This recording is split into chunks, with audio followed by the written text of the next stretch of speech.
ਵਾਹਿਗੁਰੂ ਜੀ ਕਾ ਖਾਲਸਾ ਵਾਹਿਗੁਰੂ ਜੀ ਕੀ ਫਤਿਹ। ਮੇਰੀ ਇੱਕ ਅਰਜ਼ ਹੈ ਸਾਰੇ ਕਿਸਾਨ ਲੀਡਰਸ਼ਿਪ ਜਿੰਨੀ ਵੀ ਹੈ, ਰਾਜੇਵਾਲ ਸਾਹਿਬ ਤੇ ਟਕੈਤ ਸਾਹਿਬ, ਚਜੋਨੀ ਸਾਹਿਬ, ਬਾਕੀ ਜਿੰਨੇ ਯੂਥ ਨੇ ਜਾਂ ਮੇਰੇ ਹਾਣੀ ਨੇ, ਮੇਰੇ ਚਾਚੇ ਤਾਏ, ਸਾਡੀਆਂ ਬੇਟੀਆਂ ਨੇ, ਭੈਣਾਂ ਨੇ, ਮਾਵਾਂ ਨੇ, ਉਹਨਾਂ ਸਾਰਿਆਂ ਅੱਗੇ ਮੇਰੀ ਇੱਕ ਤਕੀਦ ਹੈ ਕਿ ਕੋਸ਼ਿਸ਼ ਕਰਿਓ ਕਿ ਕੋਈ ਵੀ ਪਾਰਟੀ ਤੁਹਾਡੇ ਵਿੱਚ ਵੜ ਕੇ ਕਿਸਾਨ ਅਤੇ ਮਜ਼ਦੂਰ ਦੇ ਵਿਚਾਲੇ ਕੋਈ ਪਾੜਾ ਨਾ ਖੜਾ ਕਰ ਦੇਵੇ, ਕਿਉਂਕਿ ਉਹਨਾਂ ਦੀ ਸਿਰਫ ਹੁਣ ਕੋਸ਼ਿਸ਼ ਮੋਦੀ ਦੀ ਇਹੀ ਹੈ ਕਿ ਇਹਨਾਂ ਨੂੰ ਪਹਿਲਾਂ ਪਾੜਿਆ ਜਾਵੇ ਵਿੱਚੋਂ। ਇਸੇ ਕਰਕੇ ਲਾਲਚ ਦੇ ਰਿਹਾ ਹੈ ਕਿ ਸ਼ਡਿਊਲ ਕਾਸਟ ਨੂੰ ਮੁੱਖ ਮੰਤਰੀ ਬਣਾਵਾਂਗੇ ਪੰਜਾਬ ਦਾ, ਉੱਥੇ ਆਹ ਦੇਵਾਂਗੇ, ਉੱਥੇ ਆਹ ਦੇਵਾਂਗੇ, ਅਤੇ ਬ੍ਰਾਹਮਣ ਨੂੰ ਆਹ ਦੇਵਾਂਗੇ। ਉਹ ਸਿਰਫ ਇੱਕ ਚਾਲ ਹੈ ਉਸ ਸਰਕਾਰ ਦੀ, ਲੋਕਾਂ ਨੂੰ ਆਪਣੇ ਹੱਕ ਵਿੱਚ ਕਰਨ ਲਈ, ਜਿਹੜੀਆਂ ਨੈਕਸਟ ਆਪਣੇ 2022 ਦੀਆਂ ਵੋਟਾਂ ਨੇ ਉਹਦੇ ਵਾਸਤੇ, ਹੋਰ ਕੁਛ ਨਹੀਂ ਹੈ। ਅਤੇ ਇੱਕ ਬਾਕੀ ਮੈਂ ਹੋਰ ਤਕੀਦ ਕਰਾਂਗਾ ਰਾਜੇਵਾਲ ਸਾਹਿਬ ਨੂੰ ਅਤੇ ਬਾਕੀ ਜਿੰਨੇ ਵੀ ਉੱਥੇ ਯੂਥ ਨੇ, ਅਗਰ ਪੁਲਿਸ ਤੁਹਾਡੇ ਉੱਤੇ ਲਾਠੀ ਚਾਰਜ ਕਰਦੀ ਹੈ ਜਾਂ ਗੋਲੀਆਂ ਬਣਾਉਂਦੀ ਹੈ ਕੁਛ ਵੀ, ਪਰ ਆਪਣੀ ਸੇਫਟੀ ਤੁਹਾਨੂੰ ਜ਼ਰੂਰ ਕਰਨੀ ਚਾਹੀਦੀ ਹੈ। ਔਰ ਆਪਣੇ ਬਜ਼ੁਰਗਾਂ ਦੇ ਮੋਢੇ ਨਾਲ ਮੋਢਾ ਲਾ ਕੇ ਲਾਈਨ ਵਿੱਚ ਖੜੋ। ਤੁਹਾਨੂੰ ਵੀ ਆਪਣੇ ਹੱਥ ਵਿੱਚ ਕੋਈ ਡਾਂਗ ਫੜ ਕੇ ਜਾਣ ਤੋਂ ਰੋਕ ਨਹੀਂ ਸਕਦਾ, ਕਿਉਂਕਿ ਉਹ ਕੋਈ ਹਥਿਆਰ ਨਹੀਂ ਹੈ, ਉਹ ਤੁਹਾਡਾ ਇੱਕ ਸਹਾਰਾ ਹੈ। ਹੋ ਸਕਦਾ ਤੁਹਾਨੂੰ ਕਿਸੇ ਕੋਲ ਉਹਦੀ ਲੋੜ ਹੋਵੇ, ਸਰੀਰ ਦੀ ਕਮਜ਼ੋਰੀ ਹੋਵੇ ਕੋਈ, ਇਸ ਕਰਕੇ ਉਸ ਨੂੰ ਕੋਈ ਰੋਕ ਨਹੀਂ ਸਕਦਾ। ਔਰ ਮੈਂ ਇਸ ਨੂੰ ਇਹ ਵੀ ਨਹੀਂ ਸਮਝਣਾ ਕਿ ਮੈਂ ਭੜਕਾਊ ਭਾਸ਼ਣ ਜਾਂ ਭੜਕਾਊ ਗੱਲ ਕਹਿ ਰਿਹਾ। ਮੇਰਾ ਮਤਲਬ ਅਗਰ ਇੱਕ ਪੁਲਿਸ ਵਾਲਾ ਆ ਕੇ ਤੁਹਾਡੇ ਜਾਂ ਮੇਰੇ ਬਜ਼ੁਰਗ ਦੇ ਸਿਰ ਵਿੱਚ ਡਾਂਗ ਮਾਰਦਾ ਕਿ ਜਿਸ ਨਾਲ ਉਸ ਦੀ ਮੌਤ ਹੋ ਜਾਵੇ, ਤਾਂ ਐਟਲੀਸਟ ਕੋਈ ਨਾ ਕੋਈ ਤਾਂ ਉਹਦੇ ਅੱਗੇ ਪਿੱਛੇ ਖੜਾ ਹੋਵੇ ਨਾ, ਜਿਹੜੇ ਕਿ ਉਸ ਨੂੰ ਸਾਂਭ ਸਕੇ ਔਰ ਮਾਰਨੇ ਵਾਲੇ ਦੇ ਮੂੰਹ ਦੇ ਉੱਪਰ ਮਾਰ ਸਕੇ। ਦੁਨੀਆ ਨੂੰ ਪਤਾ ਲੱਗੇ, ਖਾਸ ਕਰਕੇ ਮੋਦੀ ਸਰਕਾਰ ਨੂੰ, ਕਿ ਕਿਸਾਨ ਸੁੱਤਾ ਨਹੀਂ ਪਿਆ, ਕਿਸਾਨ ਸਿਰਫ ਇਸ ਕਰਕੇ ਸ਼ਾਂਤ ਪਿਆ ਅਜੇ ਤੱਕ ਕਿ ਉਹ ਇਹ ਲੜਾਈ ਨਹੀਂ ਚਾਹੁੰਦਾ ਕਿ ਖੂਨ ਖਰਾਬਾ ਹੋਵੇ। ਪਰ ਤੁਹਾਨੂੰ ਇਹ ਗੱਲ ਉਹਨਾਂ ਨੂੰ ਸ਼ੋਅ ਕਰਨੀ ਪਊਗੀ ਕਿ ਅਸੀਂ ਗਾਂਧੀ ਦੀ ਤਰ੍ਹਾਂ ਦੂਸਰੀ ਗੱਲ ਵੀ ਮੋਹਰੇ ਨਹੀਂ ਕਰਾਂਗੇ, ਸਾਡੇ ਦੁਬਾਰਾ ਚਪੇੜ ਫੇਰ ਮਾਰੋ।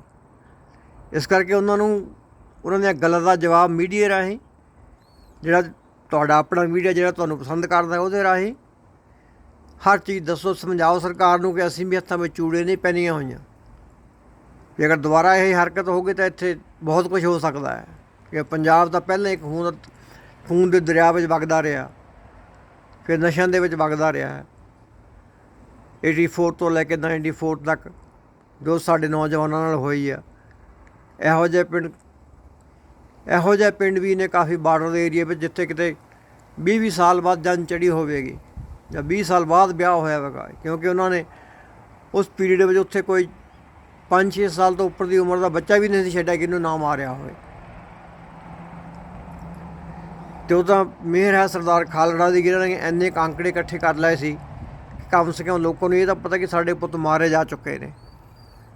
ਉਹਨਾਂ ਦਾ ਇੱਕ ਰੈਕਟ ਤਾਂ ਸੀ ਉਹਨਾਂ ਦੇ ਕੋਲ, ਪਰ ਇਸ ਜ਼ਾਲਮ ਸਰਕਾਰ ਨੇ ਉਹਨਾਂ ਨੂੰ ਵੀ ਖਪਤ ਕਰ ਦਿੱਤਾ ਇਸ ਚੀਜ਼ ਦੇ ਵਿੱਚੋਂ। ਅਤੇ ਨਾਲ ਮੈਂ ਇਹ ਵੀ ਕਹਾਂਗਾ ਕਿ ਉਹਨਾਂ ਦੀ ਬੇਟੀ ਅਗਰ ਇਲੈਕਸ਼ਨ ਵਿੱਚ ਖੜ੍ਹਦੀ ਹੈ ਤਾਂ ਉਸ ਦੀ ਵੱਧ ਤੋਂ ਵੱਧ ਹਮਾਇਤ ਕੀਤੀ ਜਾਵੇ। ਅਤੇ ਇੱਕ ਗੱਲ ਹੋਰ ਮੈਂ ਸਾਰੇ ਹੀ ਸਿੱਖ ਲੀਡਰਸ਼ਿਪ ਨੂੰ ਅਤੇ ਪੰਜਾਬੀ ਯੂਥ ਨੂੰ ਇੱਕ ਗੱਲ ਮੈਂ ਦੱਸਣੀ ਚਾਹੁੰਦਾ ਹਾਂ। ਅੱਜ ਤੱਕ ਤੁਹਾਨੂੰ ਸਾਰਿਆਂ ਨੂੰ ਸਿਰਫ ਇਹ ਪਤਾ ਹੈ ਕਿ ਆਪਰੇਸ਼ਨ ਬਲੂ ਸਟਾਰ ਕੀਤਾ ਗਿਆ ਥੰਮ ਜਰਨੈਲ ਸਿੰਘ ਭਿੰਡਰਾਂਵਾਲਿਆਂ ਨੂੰ ਖਤਮ ਕਰਨ ਵਾਸਤੇ। ਇਹ ਵੀ ਇੱਕ ਕਿਸਮ ਦਾ ਝੂਠਾ ਪ੍ਰਚਾਰ ਕੀਤਾ ਜਾ ਰਿਹਾ ਹੈ ਸ਼੍ਰੋਮਣੀ ਕਮੇਟੀ ਦੇ ਵੱਲੋਂ, ਜੋ ਕਿ ਮਸੰਦਾਂ ਦੀ ਕਮੇਟੀ ਹੈ। ਬਾਦਲ ਫੈਮਿਲੀ ਹੋਈ, ਮਜੀਠੀਆ ਹੋਈ, ਬੀਬੀ ਜਗੀਰ ਕੌਰ ਹੋਈ, ਸੰਤ ਹਰਜਨ ਸਿੰਘ ਲੌਂਗੋਵਾਲ ਸੀਗੇ, ਤਲਵੰਡੀ ਸੀਗੇ।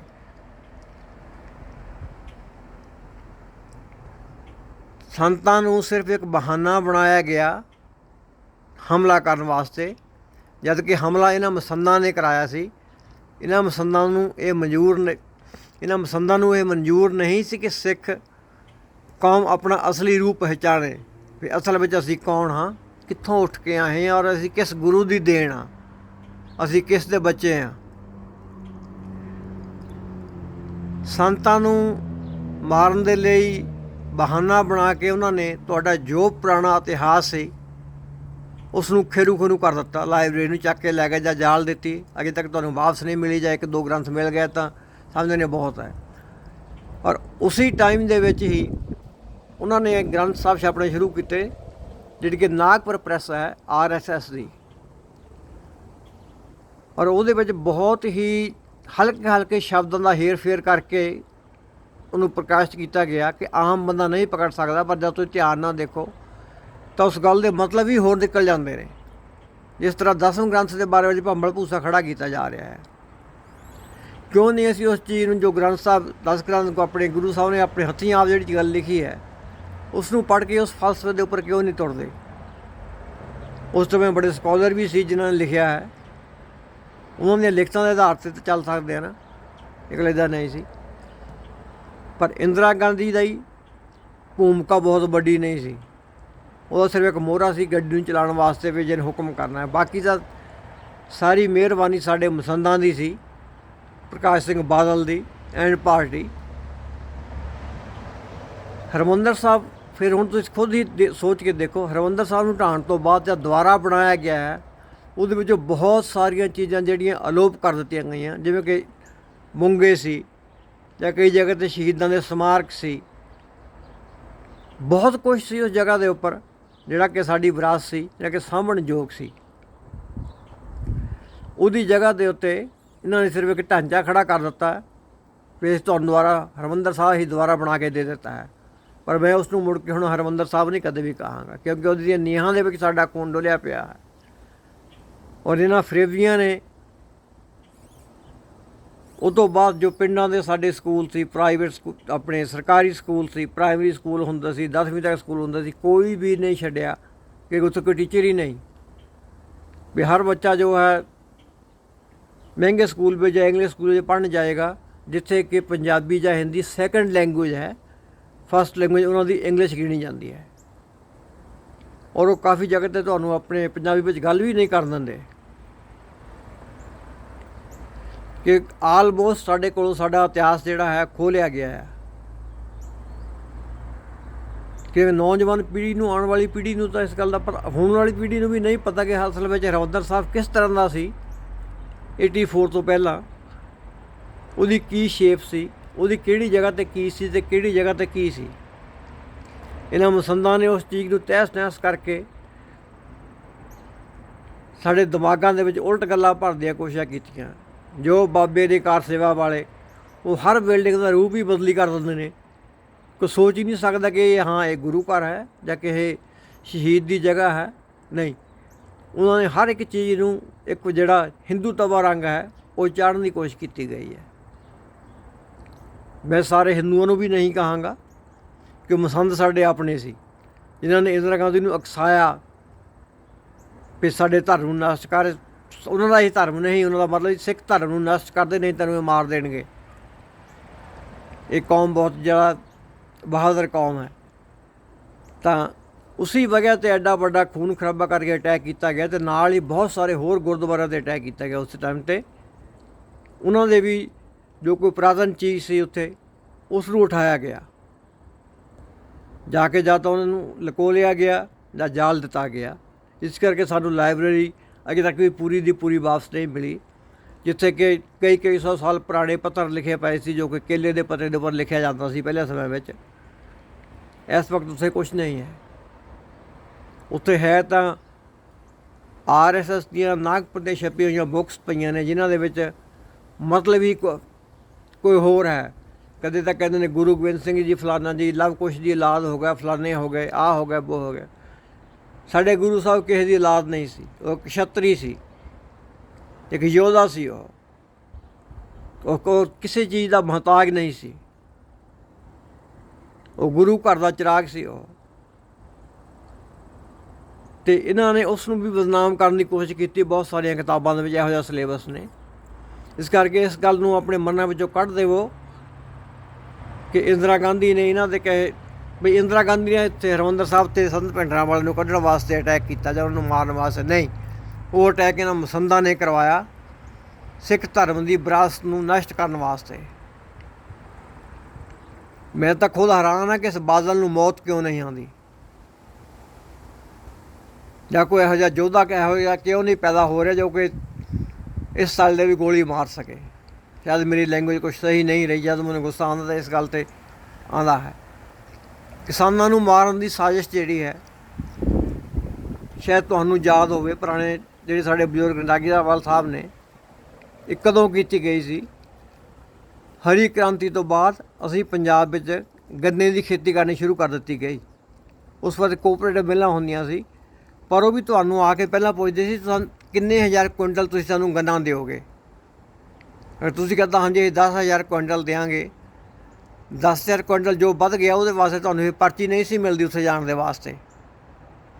ਤੁਸੀਂ ਕਿਸੇ ਕਿ ਆਪਣੇ ਹੋਰ ਮਿਲ ਵਿੱਚ ਜਾਂਦੇ ਸੀ ਉਹਨੂੰ ਵੇਚਣ ਦੇ ਲਈ। ਉਹ ਸ਼ੁਰੂਆਤ ਸੀ ਇਹਨਾਂ ਦੀ ਇੱਕ ਟਰਾਇਲ ਦੇ ਤੌਰ ਦੇ ਉੱਪਰ ਜਿਹੜਾ ਹੈਗਾ ਜੋ ਫਾਰਮਿੰਗ ਇਹ ਕਰ ਰਹੀ, ਕੌਨਟਰੈਕਟ ਫਾਰਮਿੰਗ ਦਾ ਇੱਕ ਉਹ ਮੁੱਢ ਸੀ ਔਰ ਇੱਕ ਟੈਸਟ ਸੀ ਲੋਕਾਂ ਵਾਸਤੇ ਜਿਹੜਾ ਹੈਗਾ। ਪਰ ਉਸ ਚੀਜ਼ ਨੂੰ ਵੀ ਅਸੀਂ ਸਮਝ ਨਹੀਂ ਸਕੇ। ਨਹੀਂ, ਉਸ ਚੀਜ਼ ਨੇ ਵੀ ਸਾਨੂੰ ਗਲਤ ਰਾਹ 'ਤੇ ਪਾਇਆ। ਅਤੇ ਆਖਿਰਕਾਰ ਮੈਂ ਆਪਣੇ ਹਿੰਦੂ ਵੀਰਾਂ ਨੂੰ ਕਹਾਂਗਾ ਜਿਹੜੇ ਕਿ ਬੜੇ ਯੋਧੇ ਬਣੇ ਫਿਰਦੇ ਨੇ, ਕੋਈ ਬਜਰੰਗ ਦਲ ਜਾਂ ਕੋਈ ਸ਼ਰੰਗ ਦਲ, ਲੋਕਾਂ ਨੂੰ ਆਖਦੇ ਨੇ, ਕੁੱਟ ਕੇ ਮਾਰਦੇ ਨੇ, ਕਹਿ ਰਾਮ ਸ਼੍ਰੀ ਰਾਮ, ਕਹਿ ਸ਼੍ਰੀ ਰਾਮ। ਇਹਨੇ ਕਦੇ ਸੋਚਿਆ ਕਿ ਅਬਦਾਲੀ ਵੇਲੇ ਤੁਹਾਡੇ ਮੂੰਹ 'ਚੋਂ ਕੀ ਨਿਕਲਦਾ ਸੀ, ਜਿਸ ਵਕਤ ਤੁਸੀਂ ਆਪਣੀਆਂ ਬੇਟੀਆਂ ਅਤੇ ਭੈਣਾਂ ਦੀ ਵੀ ਹਿਫਾਜ਼ਤ ਨਹੀਂ ਸੀ ਕਰ ਸਕਦੇ। ਦੇਸ਼ ਵਿੱਚ ਸਭ ਤੋਂ ਜ਼ਿਆਦਾ ਤੁਹਾਡੀ ਮੈਜੋਰਿਟੀ ਸੀ ਹਿੰਦੂਆਂ ਦੀ, ਪਰ ਤੁਹਾਡੇ ਕੋਲੋਂ ਆਪਣੀਆਂ ਕੁੜੀਆਂ ਦੀ ਹਿਫਾਜ਼ਤ ਨਹੀਂ ਕਰ ਹੋਈ, ਆਪਣੀਆਂ ਔਰਤਾਂ ਦੀ ਹਿਫਾਜ਼ਤ ਨਹੀਂ ਕਰ ਹੋਈ। ਅਤੇ ਉਹ ਟਕੇ ਟਕੇ ਨੂੰ ਵਿਕੀਆਂ ਅਬਦਾਲੀ ਦੇ ਬਾਜ਼ਾਰਾਂ ਵਿੱਚ, ਅਤੇ ਪਿੰਜਰਿਆਂ ਦੇ ਵਿੱਚ ਬੰਦ ਕਰਕੇ ਉਹਨਾਂ ਨੂੰ ਆਪਣੇ ਦੇਸ਼ ਭੇਜਣ ਵਾਸਤੇ ਉਹ ਨੰਗੀਆਂ ਨੂੰ ਪਿੰਜਰਾਂ ਬੰਦ ਕਰਕੇ ਭੇਜਦਾ ਸੀ। ਪਰ ਧੰਨਾ ਉਹ ਗੁਰੂ ਦੇ ਸਿੱਖ ਜਿਹੜੇ ਉਸ ਵਕਤ ਜੰਗਲਾਂ ਵਿੱਚ ਲੋਕੇ ਰਹਿੰਦੇ ਸੀ, ਪਰ ਰਾਤ ਨੂੰ ਉਹਨਾਂ ਬੇਟੀਆਂ ਨੂੰ, ਆਪਣੀਆਂ ਭੈਣਾਂ ਨੂੰ ਛਡਾ ਕੇ ਉਹਨਾਂ ਦੇ ਘਰੋਂ ਘਰੀ ਪਹੁੰਚਾਉਂਦੇ ਸੀ। ਪਰ ਉਸ ਤੋਂ ਬਾਅਦ ਵੀ ਹਿੰਦੂ ਧਰਮ ਦੇ ਜੋ ਕੱਟੜ ਲੋਕ ਸੀ ਜਾਂ ਬਾਹਮਣ ਲੋਕ ਸੀ, ਉਹਨਾਂ ਨੂੰ ਘਰ ਆਈਆਂ ਨੂੰ ਵੀ ਮਨਜ਼ੂਰ ਨਹੀਂ ਸੀ ਕਰਦੇ ਕਿ ਇਹ ਮੁਗਲ ਦੇ ਹੱਥ ਵਿੱਚ ਹੋ ਕੇ ਆਈਆਂ ਨੇ, ਪਵਿੱਤਰ ਨਹੀਂ ਨੇ ਇਹ। ਅਤੇ ਉਹਨਾਂ ਵਾਸਤੇ ਅਰੇਂਜਮੈਂਟ ਵੀ ਸਾਡੇ ਸਿੰਘਾਂ ਨੂੰ ਹੀ ਕਰਨਾ ਪੈਂਦਾ ਸੀ। ਇਹ ਇੱਕ ਇਤਿਹਾਸ ਹੈ ਹਿੰਦੂ ਕੌਮ ਦਾ, ਹੋਰ ਕੁਛ ਨਹੀਂ। ਅਤੇ ਉਸ ਤੋਂ ਵੀ ਅਗਰ ਤੁਸੀਂ ਪਿੱਛੇ ਜਾਓ, ਵੀ ਕਸ਼ਮੀਰੀ ਪੰਡਤ ਫਰਿਆਦ ਲੈ ਕੇ ਆਏ ਨੇ ਗੁਰੂ ਸਾਹਿਬ ਦੇ ਕੋਲ ਕਿ ਸਾਨੂੰ ਬਚਾਓ, ਸਾਡਾ ਤਿਲਕ ਜੰਜੂ ਜਿਹੜਾ ਲਾਇਆ ਜਾ ਰਿਹਾ ਹੈ। ਸਾਡੇ ਗੁਰੂ ਸਾਹਿਬ ਹਰ ਇੱਕ ਦਾ ਭਲਾ ਕਰਨ ਲੋਕ ਦੇ ਸੀ, ਅਤੇ ਉਹਨਾਂ ਨੇ ਆਪਣੀ ਸ਼ਹੀਦੀ ਦੇ ਦਿੱਤੀ। ਪਰ ਕੀ ਇੰਨੇ ਕਰੋੜ ਦੀ ਆਬਾਦੀ ਹਿੰਦੂਆਂ ਦੀ, ਜਿਨ੍ਹਾਂ ਦੇ ਕੋਲ ਕਹਿੰਦੇ ਨੇ ਕਿ 33 ਕਰੋੜ ਦੇਵੀ ਦੇਵਤੇ ਨੇ ਸਾਡੇ, ਕਿ ਉਹ ਇਹਨਾਂ ਦੀ ਹਿਫਾਜ਼ਤ ਨਹੀਂ ਕਰ ਸਕੇ? ਜਾਂ ਜਿਹੜਾ ਰਾਮ ਇਹਨਾਂ ਦਾ ਹੈ, ਹੁਣ ਐਡਾ ਬੜਾ ਰੌਲਾ ਪਾਇਆ ਰਾਮ ਹੁੰਦਾ, ਇਹਦਾ ਰਾਮ ਨੇ ਕੀ ਇਹਨਾਂ ਦੀ ਹੈਲਪ ਨਹੀਂ ਕੀਤੀ ਉਸ ਟਾਈਮ 'ਤੇ? ਕਿਉਂਕਿ ਕੋਈ ਗੁੱਸਾ ਕਰੇ ਨਾ ਕਰੇ, ਮੈਂ ਤਾਂ ਇਹੀ ਕਹਾਂਗਾ ਹਮੇਸ਼ਾ ਹੀ, ਇਹਨਾਂ ਦਾ ਰਾਮ ਜੋ ਗੁਰੂ ਸੀ ਇੱਕ ਨਪੁੰਸਕ ਆਦਮੀ ਸੀ ਉਹ, ਜਿਸ ਨੇ ਕਿ ਸੀਤਾ ਮਾਤਾ ਨੂੰ ਜਦੋਂ ਰਾਵਣ ਹਟਾ ਕੇ ਲੈ ਗਿਆ, ਹਨੂੰਮਾਨ ਉਸ ਨੂੰ ਵਾਪਸ ਲੈ ਕੇ ਆਇਆ, ਉਸ ਨੂੰ ਮਨਜ਼ੂਰ ਨਹੀਂ ਸੀ ਕੀਤਾ ਜਦੋਂ ਤੱਕ ਉਹ ਮਗਧ ਦੀ ਅੱਗ ਦੇ ਵਿੱਚ ਕੋਲਿਆਂ ਦੇ ਉੱਪਰ ਨਹੀਂ ਸੀ ਤੁਰੀ ਆਪਣੇ ਪਤੀ ਵਰਤਾ ਦਾ ਇਮਤਿਹਾਨ ਦੇਣ ਵਾਸਤੇ। ਇਹ ਅਸਲੀਅਤ ਹੈ ਉਸ ਰਾਮ ਦੀ। ਇਹ ਸਟੋਰੀ ਨੂੰ ਘੁਮਾ ਫਿਰਾ ਕੇ ਦੱਸਦੇ ਨੇ ਜੇ ਉਹ ਨਹੀਂ, ਕਿਉਂਕਿ ਉਸ ਬੰਦੇ ਨੂੰ ਯਕੀਨ ਹੀ ਨਹੀਂ ਸੀ, ਜਿਸ ਬੰਦੇ ਕੋਲ ਇੰਨਾ ਨੌਲੇਜ ਹੀ ਨਹੀਂ ਸੀ ਕਿ ਮੇਰੀ ਵਾਈਫ ਪਵਿੱਤਰ ਹੈ ਕਿ ਨਹੀਂ ਹੈ, ਉਹ ਇਨਸਾਨ ਨਹੀਂ ਹੁੰਦਾ, ਉਹ ਯੂਨੇ 'ਚ ਹੋਵੇਗਾ, ਖੁਸਰਾ ਹੋਵੇਗਾ, ਨਾ ਮਰਦ ਜਿਸ ਨੂੰ ਕਿਹਾ ਜਾਂਦਾ ਹੈ। ਇਹੀ ਕੁਛ ਰਾਮ ਸੀ। ਜੇ ਰਾਮ ਮੰਦਰ ਖੜਾ ਕਰਨ ਵਾਸਤੇ ਇੰਨਾ ਹੀ ਪੈਸਾ ਚਾਹੀਦਾ, ਅਡਾਨੀਆਂ ਅਬਾਨੀ ਨੂੰ ਬਥੇਰਾ ਪੈਸਾ ਦੇ ਰਹੇ ਘੁਮਾ ਫਿਰਾ ਕੇ, ਕਿ ਅਰਬਾਂ ਖਰਬਾਂ ਰੁਪਏ ਉਹਨਾਂ ਕੋਲ ਲੈ ਕੇ ਤੁਸੀਂ ਮੰਦਰ ਨਹੀਂ ਬਣਾ ਸਕਦੇ। ਗਲੀ ਗਲੀ ਪੈਂਜੇ ਮੰਗਦੇ ਫਿਰਦੇ ਕੁੱਤਿਆਂ ਦੀ ਤਰ੍ਹਾਂ। ਇੱਦਾਂ ਕੁੱਤਾ ਰੋਟੀ ਦੇ ਭੁੱਖ ਦੀ ਖਾਤਰ ਕਦੇ ਕਿਸੇ ਦੇ ਦਰ ਖੜ੍ਹਦਾ, ਕਦੇ ਕਿਸੇ ਦੇ ਦਰ ਖੜ੍ਹਦਾ ਹੈ। ਇੱਦਾਂ ਤੁਸੀਂ ਹਿੰਦੂ ਲੋਕ BJP ਵਾਲੇ ਜਾਂ RS ਵਾਲੇ ਇੱਦਾਂ ਮੰਗਦੇ ਫਿਰਦੇ, ਲੱਲਾ ਕੇ ਨਾਮ ਪੇ ਦੇ ਦਿਓ, ਲੱਲਾ ਕੇ ਨਾਮ ਪੇ ਦੇ ਦਿਓ, ਜਿਸ ਤਰ੍ਹਾਂ ਭਿਖਾਰੀ ਕਰਦਾ ਹੁੰਦਾ ਹੈ ਆਪਣੇ ਖੜਕਾ ਕੇ ਕੋਲੇ ਨੂੰ। ਉਹ ਹਾਲ ਹੈ ਤੁਹਾਡੀ ਹਿੰਦੂਆਂ ਦੀ। ਅਤੇ ਉਹ ਤੋਂ ਬਾਅਦ ਜੋ ਤੱਥ ਹੋਰ ਸਾਹਮਣੇ ਆਏ ਨੇ ਕਿਸੇ ਗੱਲ ਦੇ, ਆਜ਼ਾਦੀ ਦੇ, ਸਾਡੀ ਗੁਲਾਮੀ ਦੇ, ਈਸਟ ਇੰਡੀਆ ਨੂੰ ਇੰਡੀਆ ਵਿੱਚ ਲਿਆਉਣ ਵਾਲਾ ਸਭ ਤੋਂ ਪਹਿਲਾ ਬੰਦਾ ਜਿਹੜਾ ਸੀ ਉਹ ਗੁਜਰਾਤੀ ਸੀ। ਉਹ ਗੋਰੇ ਨੂੰ ਲੈ ਕੇ ਆਇਆ ਸੀ ਦਿਖਾਉਣ ਚਾਹ ਪੱਤੀ ਦੇ ਬਾਗ ਵੇ ਉਹਦੇ ਕਿੰਨੇ ਵਧੀਆ ਨਿਆਰ ਨੇ। ਉਸ ਤੋਂ ਬਾਅਦ ਈਸਟ ਇੰਡੀਆ ਕੰਪਨੀ ਜਿਹੜੀ ਹੈ ਭਾਰਤ ਵਿੱਚ ਆਪਣੇ ਪੈਰ ਜਮਾ ਗਈ ਅਤੇ ਸਾਨੂੰ ਗੁਲਾਮ ਬਣਾ ਲਿਆ। 100 ਸਾਲ ਦੀ ਅਸੀਂ ਗੁਲਾਮੀ ਕੱਟੀ, ਜਿਸ ਦੇ ਸਾਡੇ ਅਨੇਕਾਂ ਹੀ ਯੋਧੇ, ਭਗਤ ਸਿੰਘ, ਸੁਖਦੇਵ, ਰਾਜਗੁਰੂ, ਪਤਾ ਨਹੀਂ ਹੋਰ ਕਿੰਨੇ ਵੀਰ ਸੀ ਜਿਹੜੇ ਸ਼ਹੀਦ ਹੋ ਗਏ। ਪਰ ਉਸ ਆਜ਼ਾਦੀ ਦੇ ਵੇਲੇ ਦੇ ਵਿੱਚ ਵੀ ਕੋਈ ਖਾਸ ਯੋਗਦਾਨ ਨਹੀਂ ਰਿਹਾ ਇਹਨਾਂ ਦੇ ਹਿੰਦੂ ਵੀਰਾਂ ਦਾ। ਖਾਸ ਕਰਕੇ ਮੈਂ ਕਹਾਂਗਾ ਵੀ, ਚਲੋ ਵੀਰ ਹੀ ਕਹਾਂਗੇ, ਫਿਰ ਵੀ ਨੌ ਕਹਿ ਦਿੰਦੇ, 9 ਮਾਸ ਦਾ ਰਿਸ਼ਤਾ ਹੈ। ਅਤੇ ਅਜੇ ਤੱਕ ਵੀ ਉਹ ਸਾਵਰਕਰ ਦੀ ਪੂਜਾ ਕਰੀ ਜਾਂਦੇ ਨੇ, ਜਿਹੜਾ ਕਿ ਸਭ ਤੋਂ ਵੱਡਾ ਗਦਾਰ ਸੀ ਉਸ ਸਮੇਂ ਦਾ। ਸਭ ਤੋਂ ਵੱਡਾ ਗਦਾਰ ਸੀ ਉਹ ਉਸ ਸਮੇਂ ਦਾ, ਜਿਹਨੇ ਕਿ ਭਗਤ ਸਿੰਘ ਹੋਣ ਦੀ ਮੁਖਬਰੀ ਕੀਤੀ। ਜਦੋਂ ਵੀ ਅੰਗਰੇਜ਼ਾਂ ਨੂੰ ਕੋਈ ਚਾਹੀਦਾ ਹੁੰਦਾ ਸੀ ਤਾਂ ਉਹਨੂੰ ਫੜ ਕੇ ਲੈ ਜਾਂਦੇ ਸੀ, ਅਤੇ ਕੁੱਤੇ ਦੀ ਤਰ੍ਹਾਂ ਜਾ ਕੇ ਉਹਨੇ ਤਲ ਵਿੱਚ ਚੜ੍ਹਦਾ ਸੀ ਅਤੇ ਇਨਫੋਰਮੇਸ਼ਨ ਦੇ ਕੇ ਆ ਜਾਂਦਾ ਸੀ, ਹੁਣ ਫਲਾਣੇ ਨੂੰ ਫੜ ਲਓ, ਫਲਾਣੇ ਨੂੰ ਮਾਰ ਰਿਹਾ, ਇਸ ਜਗ੍ਹਾ 'ਤੇ ਹੈ। ਇਹ ਕੁਛ ਕਰਦਾ ਸੀ ਸਾਵਰਕਰ। ਅਗਰ ਕਿਸੇ ਹਿੰਦੂ ਵੀਰ ਨੂੰ ਮੇਰੀ ਗੱਲ ਦੇ ਉੱਪਰ ਯਕੀਨ ਨਹੀਂ ਹੈ ਤਾਂ ਆਪਣਾ ਪੂਰਾ ਪੁਰਾਣਾ ਫਲਸਫਾ ਫਰੋਲ ਕੇ ਦੇਖੋ ਕਿ ਤੁਸੀਂ ਕੌਣ ਹੋ।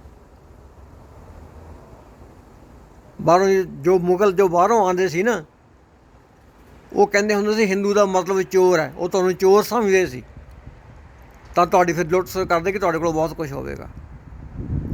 ਪਰ ਤੁਸੀਂ ਲੋਕ ਤਾਂ ਆਪਣੀ ਬੇਟੀਆਂ ਦੀ ਹਿਫਾਜ਼ਤ ਕਰਨ ਜੋਗੇ ਵੀ ਨਹੀਂ ਸੀ। ਤੁਹਾਡੇ ਕੋਲ ਹੋਊਗੀ, ਸਵਾਹ ਹੋਵੇਗੀ। ਇੱਕ ਵਾਰ ਤੁਸੀਂ ਸਾਡੇ ਉੱਪਰ ਭਾਰੀ ਪੈ ਚੁੱਕੇ ਹੋ 84 ਵਿੱਚ ਦਿੱਲੀ ਵਿੱਚ, ਕਿਉਂਕਿ ਉਦੋਂ ਸਾਨੂੰ ਸਿੱਖਾਂ ਨੂੰ ਇਸ ਗੱਲ ਦਾ ਮਨ ਵਿੱਚ ਨਹੀਂ ਸੀ ਕਿ ਸਾਡੇ ਇੱਦਾਂ ਵੀ ਕਰਨਗੇ ਇਹ। ਪਰ ਹੁਣ ਕਿਤੇ ਹੱਥ ਪਾ ਕੇ ਦੇਖ ਲਿਓ ਤਾਂ ਵੀ ਕਿਸ ਤਰ੍ਹਾਂ ਖੂਨ ਦੀਆਂ ਨਦੀਆਂ ਵਹਿਣਗੀਆਂ ਉੱਥੇ। ਇਸ ਕਰਕੇ ਆਪਣਾ ਲੱਲਾ ਦਾ ਕੰਮ ਛੱਡੋ। ਅਗਰ ਏਡੇ ਬੜੇ ਭਗਤ ਹੋ, ਜਾ ਕੇ ਉਹਦੀ ਭਗਤੀ ਕਰਿਆ ਕਰੋ। ਸੜਕਾਂ ਦੇ ਉੱਪਰ ਭੀਖ ਨਾ ਮੰਗੋ ਕੁੱਤਿਆਂ ਦੀ ਤਰ੍ਹਾਂ, ਸਮਝ ਗਏ। ਅਗਰ ਕਿਸੇ ਨੇ ਵੀ ਕੋਈ ਪਰਹੇਜ਼ ਹੈ ਤਾਂ ਮੇਰੇ ਨਾਲ ਗੱਲ ਕਰ ਲਵੇ। ਔਨਲਾਈਨ ਨੰਬਰ ਮੇਰਾ ਸ਼ਾਇਦ ਆ ਗਿਆ ਹੋਵੇਗਾ, ਜਦ ਮੈਂ ਇਸ ਨੂੰ ਅਪਲੋਡ ਕਰਾਂਗਾ। ਅਤੇ ਆਖਰੀ ਰਿਪੋਰਟ ਨਹੀਂ, ਆਖਰੀ ਮੇਰੀ ਖਵਾਹਿਸ਼ ਹੈ ਔਰ ਇੱਕ ਬੇਨਤੀ ਹੈ ਮੇਰੀ, ਸਿੱਖ ਲੀਡਰਸ਼ਿਪ, ਨਾਟ ਸਿੱਖ ਲੀਡਰਸ਼ਿਪ, ਕਿਸਾਨ ਅਤੇ ਮਜ਼ਦੂਰ ਜਿਤਨੇ ਵੀ ਉਹਦੇ ਵੱਡੇ ਨੇਤਾ ਨੇ, ਆਪਣੇ ਆਪ ਨੂੰ ਸੰਭਾਲੋ। ਉਹ ਟਰਾਈ ਕਰ ਰਹੇ ਨੇ ਕਿ ਤੁਹਾਨੂੰ ਤੋੜ ਦਿੱਤਾ ਜਾਵੇ ਜੋ ਹੈ। ਤੁਹਾਡੇ ਹੀ ਇਸ ਮੋਰਚੇ ਦੇ ਉੱਪਰੋਂ 2022 ਦੀ ਲੜਾਈ ਲੜਨਾ ਚਾਹੁੰਦੇ ਨੇ, ਇਸ ਕਰਕੇ ਤੁਹਾਨੂੰ ਉਹ ਗੱਲਬਾਤ ਦੇ ਟੇਬਲ ਦੇ ਉੱਤੇ ਲੈ ਕੇ ਨਹੀਂ ਜਾ ਰਹੇ। ਸਿਰਫ 2022 ਦੀ ਵੇਟ ਕਰ ਰਹੇ ਨੇ, ਜਦ ਕਿ ਫਿਰ ਦੰਗੇ ਕਰਾ ਸਕਣ ਵਿੱਚ ਹਿੰਦੂ ਮੁਸਲਮਾਨ ਦੇ ਗਿਆ, ਸਿੱਖਾਂ ਦੇ, ਹਰ ਚੀਜ਼ ਜਿਹੜੀ ਹੈਗੀ ਉਸ ਟਾਈਮ 'ਤੇ ਤੁਹਾਨੂੰ ਫਿਰ ਭੜਕਾਇਆ ਵੀ ਜਾਵੇਗਾ। ਇਸ ਕਰਕੇ ਮੇਰੇ ਬਜ਼ੁਰਗੋ, ਮੇਰੇ ਵੀਰੋ, ਮੇਰੀਆਂ ਮਾਤਾਵਾਂ, ਮੇਰੀਆਂ ਭੈਣਾਂ ਅਤੇ ਮੇਰੀਆਂ ਬੇਟੀਆਂ, ਹਮੇਸ਼ਾ ਹੀ ਸਾਵਧਾਨ ਰਹੋ। ਤੁਹਾਡੇ ਕੋਲ ਆਲੇ ਦੁਆਲੇ ਕੌਣ ਬੰਦਾ ਖੜ੍ਹਾ ਜੋ ਤੁਹਾਡੀ ਗੱਲਬਾਤ ਸੁਣ ਰਿਹਾ ਹੈ। ਇਹਨਾਂ ਨੇ ਤਾਂ ਇਸ ਬ੍ਰਾਹਮਣ ਕੌਮ ਨੂੰ ਤਾਂ ਉਹੀ ਚੀਜ਼ ਚਾਹੀਦੀ ਹੈ ਜੋ ਮਨੂਵਾਦ ਕਰਦਾ ਸੀ, ਵੀ ਸਭ ਤੋਂ ਛੋਟੀ ਜਾਤ ਵਾਲਾ ਜਿਹੜਾ ਹੈਗਾ ਆ ਉਹਦੇ ਖੂਹ 'ਤੇ ਪਾਣੀ ਵੀ ਨਹੀਂ ਪੀ ਸਕਦਾ, ਪਰ ਉਹਦੇ ਘਰ ਦੇ ਅੰਦਰ ਵੜ ਕੇ ਉਹਦਾ ਗੰਦ ਉਹ ਚੱਕ ਸਕਦਾ ਹੈ। ਫਿਰ ਨਹੀਂ ਉਹਦਾ ਘਰ ਪਵਿੱਤਰ ਹੁੰਦਾ ਸੀ ਜਦੋਂ ਉਹ ਉਹਦੇ ਘਰੋਂ ਜਾ ਕੇ ਉਹਦਾ ਗੰਦ ਇਕੱਠਾ ਕਰਦਾ ਸੀ। ਉਦੋਂ ਨਹੀਂ, ਉਦੋਂ ਤਾਂ ਸਿਰਫ ਉਹਨੂੰ ਲੋੜ ਸੀ ਨਾ ਉਹਨੂੰ। ਅਤੇ ਦੂਸਰਾ, ਹੁਣ ਜੋ ਵੀ ਹਿੰਦੂ ਜੋ ਫਨੈਟਿਕ ਨੇ, ਖਾਸ ਕਰ ਮੋਦੀ, ਜੋਗੀ, ਜੋ ਵੀ ਨੇ, ਮੋਦੀ ਜੋਗੀ ਦੇ ਯੂਪੀ ਦੇ ਵਿੱਚ ਕਿੰਨਾ ਕੁਛ ਹੈ, ਕਿੰਨੇ ਰੇਪ ਹੋਏ ਨੇ, ਕੀ ਕੀਤਾ ਗਿਆ ਉਹਨਾਂ ਲੋਕਾਂ ਨੂੰ। ਮਾਂ ਪਿਓ ਨੂੰ ਡਰਾਇਆ ਗਿਆ, ਧਮਕਾਇਆ ਗਿਆ ਜਾਂ ਮਾਰ ਦਿੱਤਾ ਗਿਆ। ਇਹ ਕੁਛ ਕੀਤਾ ਗਿਆ ਇਹਨਾਂ ਨੇ, ਕਿਉਂਕਿ ਹਿੰਦੂ ਕੌਮ ਜੋ ਹੈ ਇਹ ਕੋਈ ਬਹਾਦਰੀ ਦਾ ਕੰਮ ਨਹੀਂ ਕਰ ਰਹੀ। ਇਹ ਸਿਰਫ ਇਸ ਕਰਕੇ ਕਰ ਰਹੇ ਕਿਉਂਕਿ ਜਦੋਂ ਨਾ ਜਾਨਵਰ ਕੋਈ ਹੁੰਦਾ ਹੈ ਕਿਸੇ ਕੋਰਨਰ ਦੇ ਉੱਪਰ ਘਿਰ ਜਾਵੇ ਉਹ ਸ਼ਿਕਾਰੀਆਂ ਦੇ ਮੂਹਰੇ, ਫਿਰ ਉਹ ਕਿਸੇ ਨਾ ਕਿਸੇ ਨੂੰ ਪੈਂਦਾ ਕਿ ਮੈਂ ਮਰਨ ਤੋਂ ਪਹਿਲਾਂ ਕਿਸੇ ਨੂੰ ਇੱਕ ਦਿਨ ਜ਼ਰੂਰ ਨਾਲ ਮਾਰ ਲਵਾਂ। ਇਹੀ ਹਾਲ ਹੁਣ ਇਹ ਹਿੰਦੂਆਂ ਦਾ ਹੈ। ਇਹਨਾਂ ਦੇ ਮਨ 'ਚ ਇੱਕ ਡਰ ਬੈਠ ਚੁੱਕਾ ਹੈ ਕਿ ਬਾਕੀ ਮਿਨੋਰਟੀਜ਼ ਇਕੱਠੀਆਂ ਹੋ ਗਈਆਂ ਤਾਂ ਇਹ ਸਾਨੂੰ ਇਹ ਹਰਾ ਕੇ ਸਾਰਾ ਨੁਕਸਾਨ ਕਰਨਗੇ। ਪਰ ਮੈਨੂੰ ਉਮੀਦ ਨਹੀਂ ਸਾਡੇ ਸਿੱਖਾਂ ਵਿੱਚ ਅਤੇ ਬਾਕੀ ਪਾਰਟੀਆਂ ਵਿੱਚ ਜੋ ਮਿਨੋਰਟੀਜ਼ ਨੇ, ਕੋਈ ਇਹਨਾਂ ਦੇ ਉੱਪਰ ਕੋਈ ਹਮਲਾ ਕਰੇਗਾ ਨਹੀਂ। ਪਰ ਇਹਨਾਂ ਦਾ ਮਨ ਦਾ ਆਪਣਾ ਚੋਰ ਹੈ, ਕਿਉਂਕਿ ਇਹਨੇ ਸਾਡੇ ਨਾਲ ਚੋਰੀਆਂ ਕੀਤੀਆਂ ਨੇ, ਸਾਡੇ ਨਾਲ ਹੇਰਾ ਫੇਰੀਆਂ ਕੀਤੀਆਂ ਨੇ, ਸਾਡੇ ਪਾਣੀਆਂ ਨੂੰ ਨਹੀਂ ਵੰਡਿਆ, ਆਹ ਨਹੀਂ ਕੀਤਾ, ਉਹ ਨਹੀਂ ਕੀਤਾ। ਸਾਡੇ ਬਿਜਲੀ ਜਾ ਕੇ ਦਿੱਲੀ ਫੁੱਲ ਟਾਈਮ ਦੇ ਰਹੇ ਨੇ, ਅਤੇ ਪੰਜਾਬ ਵਿੱਚ ਕਿਸਾਨਾਂ ਨੂੰ ਮੇਰਾ ਖਿਆਲ ਨਹੀਂ ਫੁੱਲ ਟਾਈਮ ਬਿਜਲੀ ਮਿਲਦੀ ਹੋਵੇ, ਜਾਂ ਹਰਿਆਣੇ ਵਿੱਚ ਜਾਂ ਯੂਪੀ ਵਿੱਚ ਕਿਤੇ ਵੀ। ਇਸ ਕਰਕੇ ਸਾਰੇ ਹੀ ਮੇਰੇ ਵੀਰ ਭਰਾ ਤੇ ਜਿੰਨੇ ਵੀ ਬਜ਼ੁਰਗ ਨੇ, ਸਿੱਖ ਨੇ ਵਿੱਚ, ਸਾਫ ਸੂਰ ਸਿੱਖ ਨੇ, ਇਸ ਚੀਜ਼ ਨੂੰ ਸੋਚ ਕੇ ਦੇਖਿਓ ਕਿ ਕੀ ਸੱਚਮੁੱਚ ਹੀ ਬਲੂ ਸਟਾਰ ਦਾ ਮਕਸਦ ਜੋ ਸਿਰਫ ਇਕੱਲੇ ਭਿੰਡਰਾਂ ਵਾਲਿਆਂ ਨੂੰ ਖਤਮ ਕਰਨ ਵਾਸਤੇ ਸੀ, ਜਾਂ ਕਿ ਸਾਡੀ ਕੀ ਹੁੰਦੀ ਹੈ, ਸਾਡਾ ਇਤਿਹਾਸ ਨੂੰ ਰਲਾ ਗੋਦਲਾ ਕਰਨ ਵਾਸਤੇ ਸੀ। ਕਿਉਂਕਿ ਸਾਡਾ ਇਤਿਹਾਸ ਤਾਂ ਇਹ ਨਹੀਂ ਲਿਖਿਆ ਹੋਇਆ ਸੀ ਪਹਿਲਾਂ ਹੀ ਨਾਗਪੁਰ ਦੀ ਪ੍ਰੈਸ ਦੇ ਵਿੱਚ ਵੀ ਇਹਨਾਂ ਨੂੰ ਅਸੀਂ ਕੀ ਬਣਾਉਣਾ ਹੈ, ਜਾਂ ਡਾਕੂ ਕਹਿਣਾ ਹੈ, ਜਾਂ ਅੱਤਵਾਦੀ ਕਹਿਣਾ ਹੈ, ਜਾਂ ਵੱਖਵਾਦੀ ਕਹਿਣਾ ਹੈ। ਅਤੇ ਸਿਰਫ ਇੰਨਾ ਹੀ ਕਹਾਂਗਾ, ਜੋ ਵੀ ਅਗਰ ਤੁਸੀਂ ਕਿਸ ਜਗ੍ਹਾ 'ਤੇ ਕੋਈ ਗਲਤ ਲਾਈਨ ਪੜ੍ਹਦੇ ਹੋ ਉਹ ਨੋਟ ਜ਼ਰੂਰ ਕਰਾਓ, ਪਰ ਸ਼੍ਰੋਮਣੀ ਅਕਾਲੀ ਦਲ ਕੋਲ ਨਹੀਂ, ਕਿਸੇ ਆਪਣੀ ਪਾਰਟੀ ਨੂੰ ਸੋਚੋ ਜਾਂ ਕਿਸੇ ਵਿਦਵਾਨ ਦੇ ਨਾਲ ਗੱਲ ਕਰੋ। ਕਿਉਂਕਿ SGPC ਦਾ ਹੈ ਹੀ ਇੱਕ ਰੂਪ ਜੋ ਹੈ ਕਿ ਮਸੰਦਾਂ ਦਾ ਰੂਪ ਹੈ। ਉਹਨਾਂ ਮਸੰਦਾਂ ਨੇ ਸੰਤਾਂ ਦਾ ਬਹਾਨਾ ਬਣਾ ਕੇ ਸਿੱਖ ਧਰਮ ਦੇ ਫਲਸਫੇ ਨੂੰ ਅਤੇ ਉਹਨਾਂ ਦੀ ਹਿਸਟਰੀ ਨੂੰ, ਹਰ ਚੀਜ਼ ਨੂੰ ਅਲੋਪ ਕਰਨ ਦੀ ਟਰਾਈ ਕੀਤੀ ਹੈ। ਸੋਚ ਕੇ ਦੇਖੋ ਮੇਰੇ ਵੀਰੋ, ਧਿਆਨ ਨਾਲ ਸੋਚ ਕੇ ਦੇਖੋ। ਇੰਦਰਾ ਗਾਂਧੀ ਏਡੀ ਪਾਗਲ ਨਹੀਂ ਸੀ ਕਿ ਉਹ ਉੱਥੇ ਹਜ਼ਾਰਾਂ ਸਾਲ ਲੋਕ ਇਕੱਠੇ ਹੋਏ ਸੀ ਵੀ ਉਹਨਾਂ ਪਰ ਗੋਲੀ ਚਲਵਾਵੇ।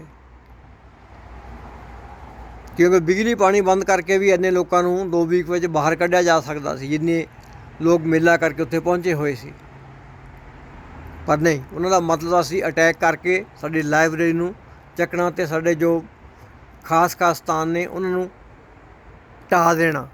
ਵੀ ਜਦੋਂ ਵੀ ਹੁਣ ਜਿੰਨੇ ਵੀ ਕਾਰ ਸੇਵਾ ਵਾਲੇ ਬਾਬੇ ਨੇ, ਜਦੋਂ ਵੀ ਕਿਸੇ ਚੀਜ਼ ਨੂੰ ਬਣਾਉਂਦੇ ਨੇ, ਤੁਸੀਂ ਬਾਅਦ ਵਿੱਚ ਦੇਖਣਾ ਅਤੇ ਪਹਿਲੀਆਂ ਪਿਕਚਰ ਦੇਖਣੀਆਂ, ਕਦੇ ਵੀ ਤੁਹਾਨੂੰ ਉਹ ਅਸਲੀਅਤ ਦਿਖੇਗੀ ਹੀ ਨਹੀਂ ਕਿ ਇੱਥੇ ਕੀ ਸੀ, ਇੱਥੇ ਸਰਾਂ ਸੀ, ਜਾਂ ਇੱਥੇ ਮੰਦਰ ਸੀ, ਜਾਂ ਇੱਥੇ ਗੁਰੂ ਘਰ ਸੀ, ਜਾਂ ਇੱਥੇ ਕੀ ਸੀ, ਕੁਛ ਵੀ ਨਹੀਂ। ਹਰ ਚੀਜ਼ ਦਾ ਮਹਾਂਦਰਾ ਉਹ ਚੇਂਜ ਕਰੀ ਜਾ ਰਹੇ ਨੇ।